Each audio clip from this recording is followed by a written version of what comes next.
நம்ம சப்ஸ்கிரைபர் அனுப்பும் live story style கதை. ஹாய் நண்பர்களே, நான் திருச்சி மாவட்டத்தை சேர்ந்தவன்.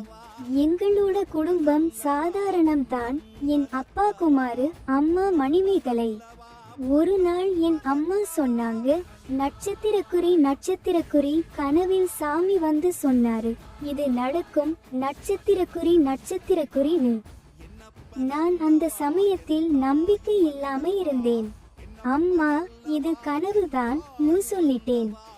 ஆனா அடுத்த நாளே அந்த விஷயம் உண்மையில் நடந்தது. என் மனதில் ஒரு அதிசயம் கிளம்பினது. என் அம்மா சொல்லியதெல்லாம் நிஜமாக நடக்குது. இப்போ நான் உங்களுக்கு சொல்லுறேன், இது லிவ் ஸ்டோரி மாதிரி. நீங்கள் நினைக்கிறீர்களா, கனவில் வரும் சின்ன விஷயங்களை கவனித்துக்கிட்டு நடக்கும் பாதைகளை நம்ப முடியுமா? நீங்களும் ஆசைப்பட்டீர்களா? இந்த கதை உங்களோட குடும்பம், நண்பர்களோட ஷேர் பண்ணுங்க, லைக் மற்றும் ஷேர் பண்ணுங்க. இதே மாதிரி உங்களுக்கான ரியல் லைஃப் ஸ்டோரி கேட்க ஆசைப்பட்டீங்கன்னா கமெண்ட் பண்ணுங்க.